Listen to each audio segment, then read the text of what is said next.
Bonjour à toutes et à tous et bienvenue pour la correction de cet exercice. On joue une infinité de fois à pile ou face, et on note AN l'événement, le nème lancé est pile. La pièce devient de plus en plus truquée au fur et à mesure qu'on l'utilise, et la probabilité pour tout n appartenant à n étoiles que le nème lancé soit pile est égale à 1 divisé par n plus 1. Bn est l'événement, aucun des n premiers lancés ne donne pile. Et C est l'intersection de tous les bk pour k supérieur ou égal à 1. On veut calculer P de C. Donc, une première remarque que l'on peut faire, c'est que C, c'est l'événement, c'est l'intersection de tous les événements, aucun des k premiers lancés ne donne pile. Donc finalement, on a une suite décroissante d'événements, et donc on peut en déduire que la probabilité de C est égale, sous réserve d'existence, à la limite lorsque n tend vers plus l'infini, de la probabilité dBn. Alors, on peut donc se ramener au calcul d'une probabilité de Bn. Qu'est-ce que c'est que l'événement Bn? Bn, c'est l'événement aucun des n premiers lancés ne donne pile. C'est donc l'événement contraire de A. Puisque l'événement A est l'événement, le nème lancé donne pile. Mais c'est l'événement contraire pour tous les n, tous les k inférieurs à n. J'en déduis donc que c'est l'intersection de k égale 1 à n des ak bar. Donc finalement, la probabilité de B, c'est égal à la probabilité de l'intersection de k égale 1 à n des ak bar. C'est égal finalement, on peut supposer que tous nos événements sont indépendants, puisque chaque lancer est fait de manière indépendante du lancer précédent. Donc c'est égal au produit de k égale 1 à n de la probabilité de ak bar. Finalement, c'est le produit de k égale 1 à n de 1 moins probabilité de ak. Alors, maintenant on remplace. Lorsque P de ak égale 1 divisé par 1 sur k plus 1, on obtient que P de Bn, c'est le produit de k égale 1 à n de 1 moins 1 divisé par k plus 1. C'est-à-dire le produit de k égale 1 jusqu'à n de k plus 1 moins 1 divisé par k plus 1. C'est le produit de k égale 1 à n de k divisé par k plus 1.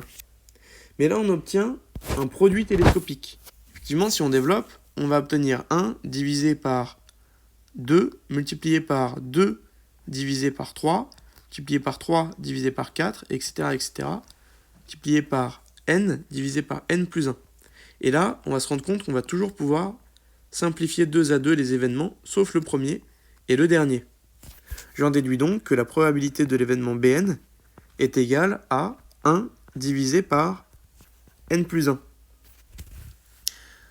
Et donc finalement, P de C égale limite lorsque n tend vers plus l'infini de cet événement-là, c'est-à-dire limite lorsque n tend vers plus l'infini de 1 divisé par n plus 1, c'est égal à 0. Deuxième question, de même lorsque P de AN est cette fois égal à 1 divisé par n plus 1 au carré. Donc on réutilise cette identité-là, et on obtient que pour tout n appartenant à n étoiles, B de n est égal au produit de k égale 1 à n de 1 moins 1 divisé par k plus 1 au carré.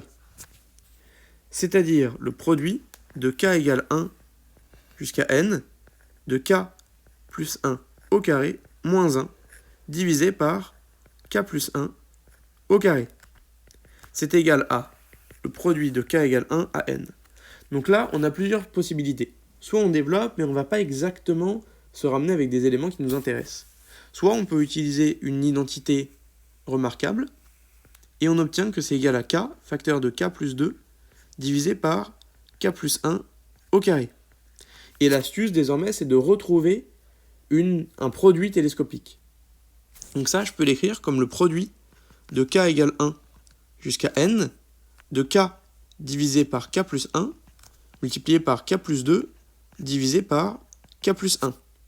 Ce produit, je peux le séparer en deux. C'est égal au produit de k égale 1 à n de k divisé par k plus 1 multiplié par le produit de k égale 1 à n de k plus 2 divisé par k plus 1. Donc là, de même que tout à l'heure, on obtient une série télescopique.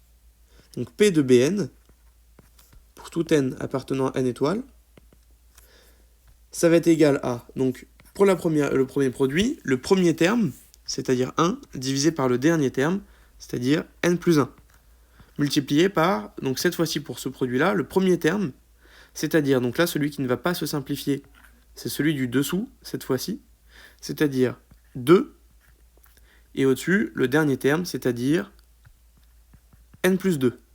C'est finalement égal à n plus 2 divisé par 2 facteurs de n plus 1.